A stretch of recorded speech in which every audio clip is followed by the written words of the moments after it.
नमस्कार and welcome to Study Glows my dear friends. मेरा नाम है Prashant Mavani. I hope you all are doing good. दोस्तों, हमारे देश का फिलहाल सबसे बड़ा टॉपिक अगर कोई है तो दैट इज फार्मर्स प्रोटेस्ट। आज की जो हमारी डिस्कशन है उसमें हम ये समझेंगे कि 2020-21 वाला जो फार्मर्स का प्रोटेस्ट था उसके और ये 2024 वाला जो प्रोटेस्ट है उसमें क्या बड़े बड़े डिफरेंसेस हैं, अगर कोई डिफरेंसेस हैं तो कौन कौन से डिफरेंसेस हैं। तो दोस्तों, we are going to start with the background of course, right, चीजों को देखेंगे। उसी के साथ we are also going to see के what is the ongoing farmers protest about, किसान जो है वो क्या चाहते हैं। फिर 2020-21 में जो लीडर्स एक्टिव थे, क्या वो लीडर्स इस 2024 वाले प्रोटेस्ट में भी एक्टिव है। 12 पॉइंट एजेंडा क्या है, किसानों ने 12 पॉइंट्स रखे हैं, right. And then we are going to check कि सरकार का रिस्पॉन्स जो है वो अभी तक किस प्रकार का रहा है। तो let's start with the background. So as you know, मैंने आंकड़ा तो आपको दिखा ही दिया है कि 2020-21 में एक साल तक प्रोटेस्ट चला। तो इस प्रोटेस्ट को उस समय पर जो ग्रुप्स थे उन्होंने बंद कर दिया। मींस कहा कि भाई चलो हम फ्यूचर में सरकार के साथ डिस्कशन कर लेंगे। सरकार ने यह वादा किया था कि भाई हम आपके साथ आपके जो भी इश्यूज हैं, कंसर्न्स हैं, तो उनको हम सुनेंगे, हम आपके साथ बातचीत करेंगे, नेगोशिएट करेंगे, थिंग्स लाइक दैट। तो फिर 2020-21 वाला जो प्रोटेस्ट है वो एंड कर दिया गया। अब दोस्तों, फिर से एक बहुत बड़ी तादाद में हमारे देश के जो किसान हैं, खास करके जो पंजाब, हरियाणा और उत्तर प्रदेश के कुछ क्षेत्रों के जो किसान हैं वो फिर से प्रोटेस्ट कर रहे हैं और वो दिल्ली की तरफ, हमारे नेशनल कैपिटल की तरफ आगे बढ़ रहे हैं। देखिए, कुछ यहां पर जो चीजें हैं वो मैं फिर से रिपीट नहीं करूंगा क्योंकि इससे पहले का जो लेक्चर था उसको देखना बहुत ही इंपॉर्टेंट है। उसमें जो ये सारा जो इश्यू है ना, उसका जो बैकग्राउंड है वो भी मैंने समझा दिया है। तो आई बिलीव कि आपने उस पर्टिकुलर वीडियो को देख ही लिया होगा। तो देखिए दोस्तों, चंडीगढ़ में मीटिंग हुई, कल शाम की बात है, right. This was the second round या फिर सेकंड मीटिंग हुई, बड़ी मीटिंग, और इसमें 3 यूनियन मिनिस्टर्स जो हैं वो भी शामिल थे। 2024 वाला जो प्रोटेस्ट है ना दोस्तों, in terms of demands and in terms of leadership, ये दो पॉइंट ऑफ व्यू से अगर आप देखेंगे तो 2020-21 वाले प्रोटेस्ट से काफी ज्यादा it is very different, right. Pay attention here, जो शब्द है it is not just different, it is very different. और जो किसान है वो क्या चाहते थे, किसान ने 2020 वाला जो प्रोटेस्ट था ना, तो उसमें जो 3 फार्म लॉज सरकार लेकर आई थी, तो किसान ने 1 साल तक प्रोटेस्ट किया और फाइनली सरकार को, सेंट्रल गवर्नमेंट को अपने 3 जो लॉज हैं उनको कैंसिल करना पड़ा। तो ये चीज जो है ना, इस चीज से क्या हुआ, किसानों के अंदर ये कॉन्फिडेंस पैदा हुआ कि अगर हम जिद पकड़ ले, अगर हम सही है, लेट्स से, अब यहां पर सही कौन है गलत कौन है, we are not discussing that, लेकिन अगर सरकार को पार्लियामेंट में से लॉ पास किए हैं और अगर किसान 1 साल तक धरना करते हैं तो फाइनली सरकार को वो लॉज को कैंसिल करना पड़ता है। तो यू कैन अंडरस्टैंड कि जो फार्मर्स की ग्रुप है उनका कॉन्फिडेंस कितना ज्यादा बढ़ गया होगा कि इस बार भी when they are coming back on the street 2024 में अगर वो सड़कों पर आ रहे हैं तो आई एम श्योर कहीं ना कहीं उनकी तैयारी ये होगी कि 1 साल 2 साल के लिए भी बैठना पड़े, then we will sit there. और सरकार जो है, इलेक्शंस भी अभी बहुत दूर नहीं है, तो सरकार इतना ज्यादा इस मैटर को डेफिनेटली नहीं खींचेगी। सरकार जो है वो जल्द से जल्द इस पर्टिकुलर इश्यू को सॉल्व करने की तैयार। तो किसान जो है वो ये भी चीज जानते हैं कि भाई इलेक्शंस आने वाले हैं तो सरकार जो है वो हमारी बात कान खोलकर सुनेगी। तो इसी प्रकार से एजिटेशंस और प्रोटेस्ट जो है वो किए जाते हैं। आई एम श्योर जब आप हिस्ट्री की किताबें पढ़ेंगे, हमारे देश की जो आजादी है, उसकी जो लड़ाई है, तो उसके सिर्फ फैक्ट्स नहीं कि किस तारीख पर क्या हुआ था, इट्स नॉट जस्ट दैट। अगर एनालिसिस करेंगे देन यू विल रियलाइज कि अगर एक कोई अपॉर्चुनिटी आपको दिख रही है तो दैट इज द अपॉर्चुनिटी के जिसका आप लाभ उठाएंगे, right. So this are the things. Anyways, मैं उन सारी डिटेल्स में नहीं जा रहा हूं। What is the ongoing farmers protest about. देखिए, किसान मजदूर मोर्चा, KAM जो है, एक ऐसा ग्रुप है जो कहता है कि उनके साथ 100 से ज्यादा किसानों के यूनियंस जो है वो जुड़े हुए हैं। फिर संयुक्त किसान मोर्चा, नॉन पॉलिटिकल, राइट, SKMNP, 150 जितने यूनियंस इसके साथ जुड़े हुए हैं। तो आप समझ लीजिए कि 250 से ज्यादा किसानों के यूनियंस जो हैं वो इस प्रोटेस्ट में पार्ट ले रहे हैं। और ये प्रोटेस्ट जो है ये पंजाब से कोऑर्डिनेट किया जा रहा है। ये दोनों फोरम्स जो हैं उन्होंने दिसंबर 2023 में सरकार को ये याद दिलाया था, प्राइम मिनिस्टर मोदी साहब की सरकार को ये याद दिलाया था कि 2 साल पहले आपकी सरकार ने हमें बड़े बड़े वादे किए थे। तो we are doing this Delhi Chalo protest, ताकि आपको फिर से एक बड़ा रिमाइंडर मिल जाए कि अभी ये वादा जो है वो आपने पूरा नहीं किया। तो दिस इज द रीजन कि ये 2 फोरम्स ने दिल्ली चलो का आदेश दिया है। एक कहा है, एक प्रोटेस्ट स्टार्ट किया है और किसान भाइयों को कहा है कि चलिए अब दिल्ली की तरफ आगे बढ़ते हैं। आज लाखों की तादाद में किसान जो हैं दिल्ली पहुंचेंगे, राइट, ये उनका मेन एजेंडा है। और ट्रैक्टर, ट्रॉलीज और ये सारी चीज़ें जो हैं वो ले लेकर निकल रहे हैं। बैरिकेड्स, नेल्स, हेवी इक्विपमेंट, ये सारी चीज़ें जो हैं ये सरकार की मशीनरी के द्वारा, प्रशासन के द्वारा जो हैं वो तैयार की गई हैं ताकि किसानों को रोका जाए।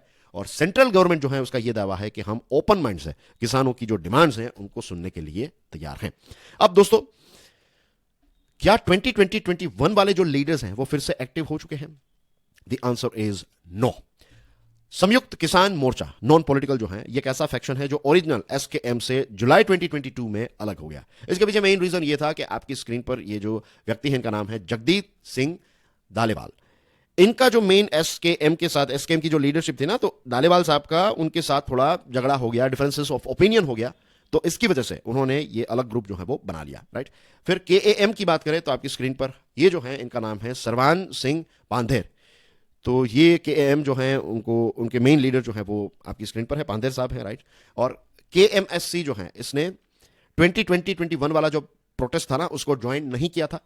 उस समय पर कुंडली नाम की जो जगह है दिल्ली बॉर्डर के पास, तो वहां पर वो अलग सेपरेट स्टेज लेकर बैठे थे।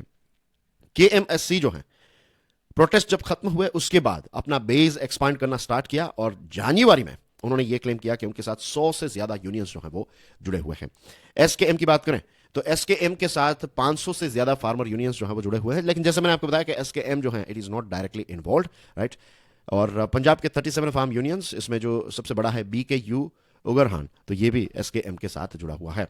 एसकेएम जो है इसने एक अलग प्रोटेस्ट का ऐलान किया है, ग्रामीण भारत बंद। ये 16 फरवरी की उन्होंने डेट फाइनल की है। और एसकेएम ने यह कहा है कि हम दिल्ली चलो एजिटेशन जो है उसमें पार्ट नहीं ले रहे हैं, लेकिन किसानों के साथ किसी भी प्रकार का अन्याय नहीं होना चाहिए। तो अगर कुछ गलती लत से प्रशासन से हो जाती है तो मुझे लगता है कि एसकेएम जो है वो फिर ये ग्रुप्स को शायद ज्वाइन कर सके। बीकेयू उग्राहन जो हैं इन्होंने भी एक स्टेटमेंट इश्यू किया है और कहा है कि भाई हरियाणा की सरकार जिस प्रकार से एक्शंस ले रही है तो ये सारी चीज़ों को क्रिटिसाइज किया है। तो 2020-21 वाले लीडर्स जो हैं वो डायरेक्टली इन्वॉल्व नहीं है। उस समय पर जो बड़े लीडर्स थे, राइट, वो ऑफकोर्स अभी भी बड़े ग्रुप्स चला रहे हैं, लेकिन उनके ही ग्रुप में से कुछ नए ग्रुप्स बने और उनके नए चेहरे जो है वो सामने आए हैं। They are running the show.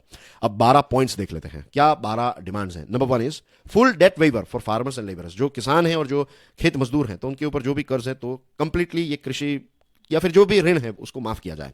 दूसरा, implementation of land acquisition act of 2013। और जो कॉम्पनसेशन, अगर जमीन बेची जाती है तो कलेक्टोरल का जो रेट रहता है इससे 4 गुना ज्यादा कॉम्पनसेशन जो है वो किसानों को दिया जाए। इसके साथ अक्टूबर 2021 में जो लखीमपुर खेरी में जो हत्याएं हुई थी तो उनके परपिट्रेटर्स को सजा दी जाए। फिर वर्ल्ड ट्रेड ऑर्गेनाइजेशन से भारत जो है वो निकल जाए और जितने भी फ्री ट्रेड एग्रीमेंट हमने किए हैं उनको फ्रीज किया जाए। किसानों के लिए, फार्म लेबरर्स के लिए सरकार पेंशन तय करे। Compensation for farmers who died during the Delhi protest. Delhi protest के दौरान जो किसानों की हत्या मींस मृत्यु हुई थी तो उनको कॉम्पनसेशन दिया जाए और उनके परिवार में से किसी भी एक व्यक्ति को जॉब दी जाए। Electricity amendment bill 2020 should be scraped. फिर जो एमजी नरेगा के तहत 1 साल के अंदर 100 दिनों की एम्प्लॉयमेंट की जो गारंटी दी जाती है तो उसको 100 नहीं 200 किया जाए और पर डे का जो वेज है उसको 700 रुपए किया जाए। और ये जो स्कीम है उसको फार्मिंग के साथ जोड़ी जाए। फिर जो फेक सीड्स बेचते हैं, फेक पेस्टिसाइड्स, फर्टिलाइजर्स, तो इनके ऊपर स्ट्रिक्ट पेनल्टीज और फाइन्स लगाया जाए। सीड क्वालिटी को सरकार इंप्रूव करें। चिली और टर्मरिक के लिए नेशनल कमीशन बनाया जाए। और इसके साथ साथ जो इंडिजीनियस लोग हैं तो उनका पानी, वन और जमीन को लेकर जो हक हैं, उनका जो राइट है वो भी उनको मिलता रहे। तो ये 12 पॉइंट्स जो हैं वो ये ग्रुप्स ने सरकार के सामने रखे हैं। अब रही बात सरकार के रिस्पॉन्स की। 6 फरवरी की बात करें तो केएएम और एसकेएम नॉन पॉलिटिकल जो हैं उन्होंने अपनी डिमांड्स जो हैं वो ministries of agriculture and commerce and industry को ईमेल की थी। फिर 8 फरवरी की बात है जब अर्जुन मुंडा, पीयूष गोयल साहब और नित्यानंद राय साहब जो हैं उनकी मीटिंग चंडीगढ़ में 10 मेंबर के फार्मर्स के डेलीगेशन के साथ हुई। और ये मीटिंग जो है ये पंजाब के चीफ मिनिस्टर ने कोऑर्डिनेट करवाई थी। लेकिन ये जो सेकंड मीटिंग है जो मंडे यानी कि कल शाम को हुई तो इसमें 26 फार्मर लीडर्स जो हैं उनकी मुलाकात ये 3 मिनिस्टर्स के साथ हुई। लेकिन इस वक्त जो मन साहब हैं वो इसमें इन्वॉल्व नहीं थे। आम आदमी पार्टी और कांग्रेस ने किसानों को अपना सपोर्ट जारी किया है। उन्होंने ऐलान किया ऑफकोर्स, क्योंकि सेंट्रल गवर्नमेंट के खिलाफ अगर कोई किसान या फिर कोई भी ग्रुप अगर स्टेप ले रहा है, प्रोटेस्ट कर रहा है, तो डेफिनेटली ऑपोजिशन जो है वो उनको सपोर्ट करेंगे ही। और इस साल बीजेपी और शिरोमणि अकाली दल जो है उनकी तरफ से कोई ऐसा बड़ा स्टेटमेंट अभी नहीं आया है। रही बात हरियाणा सरकार की, तो हरियाणा सरकार ने अपनी पंजाब के साथ जो बॉर्डर है उसको सील करना स्टार्ट कर दिया है। 12 लेयर का बैरिकेड जो है वो तैयार किया गया है और इसके साथ इंटरनेट जो है, इंटरनेट मोबाइल इंटरनेट सर्विसेज जो है वो कुछ डिस्ट्रिक्ट्स में बंद कर दी गई है। बल्क एसएमएस जो है उनको बंद कर दिया गया है। हरियाणा की जो सिक्योरिटी है उसको काफी ज्यादा सख्त रखा गया है कंपेयर टू 2020। और 26 नवंबर 2020 में जो पंजाब है, राइट, तो किसान, पंजाब के किसान जो है तो ये बैरिकेड्स तोड़कर आ गए थे, लेकिन इस बार काफी अच्छी तैयारी जो है वो सरकार के द्वारा, प्रशासन के द्वारा की गई है। लेकिन दूसरी तरफ ये भी खबर मिल रही है कि किसान जो हैं वो ट्रैक्टर ट्रॉलीज लेकर आ रहे हैं और इसी के साथ साथ उनके पास क्रेन्स हैं और दूसरे ऐसे भी इक्विपमेंट्स हैं जो बैरिकेड को उखाड़ कर फेंक देंगे। एंड डियर फ्रेंड्स, राजस्थान की जो सरकार है उन्होंने अपनी बॉर्डर जो पंजाब और हरियाणा के साथ शेयर करते हैं तो उसको बंद कर दिया गया है, राइट, उसको सील कर दिया है। और कुछ ऐसे डिस्ट्रिक्ट्स हैं जिसमें राजस्थान की सरकार ने सेक्शन 144 लगाई है। So this are the latest updates as far as government का जो रिस्पॉन्स है अलग अलग राज्यों की सरकारों ने। और सेंट्रल गवर्नमेंट के बारे में तो हमने पहले ही देखा ना, सेंट्रल गवर्नमेंट ने मीटिंग भी की, 3 यूनियन मिनिस्टर्स ने मीटिंग की और इसी के साथ सेंट्रल गवर्नमेंट ने एक शब्द का इस्तेमाल भी किया। आई एम श्योर आपने उस पर फोकस किया होगा, एंड दैट वाज कि हम ओपन माइंड से चीजों को हैंडल करने के लिए तैयार हैं। अब देखते हैं आगे इसमें क्या होता है। डियर फ्रेंड्स, मैंने कोर्स तैयार किया है, इसका नाम है लिमिटलेस लीडरशिप। ये प्रोग्राम आपको स्टडी ग्लोस के मोबाइल ऐप पर मिल जाएगा। डियर फ्रेंड्स, ये एक ऐसा प्रोग्राम है जिसके माध्यम से बहुत सारे स्टूडेंट्स जो हैं उनके जीवन में एक नई शुरुआत हुई है। देखिए, लीडरशिप एक ऐसी चीज है जिनसे आप जीवन में आने वाले बड़े बड़े चैलेंजेस जो हैं उनको अच्छी तरीके से हैंडल कर सकते हैं। अनफॉर्चुनेटली स्कूल्स और कॉलेजेस में लीडरशिप के बारे में हमें उतनी कोई खास चीजें जो हैं वो प्रोफेशनल तरीके से नहीं सिखाई जाती। तो ये एक ऐसा कोर्स है जिसमें 20 लेक्चर्स हैं। एक बार आप ये 20 लेक्चर्स देख लेंगे, मींस इनफैक्ट एक बार आप लेक्चर नंबर 1 2 3 4 एक के बाद एक लेक्चर्स देखना स्टार्ट करेंगे, यू विल फील कि ये सारी चीजें मुझे अगर 10 साल पहले पता होती तो I would be somewhere else. इतना इंपैक्टफुल और इफेक्टिव ये कोर्स है। And that's everything from my side. You can check out my YouTube channel, that is curiously education. Thank you very much for your love and support. God bless you all. जय हिंद।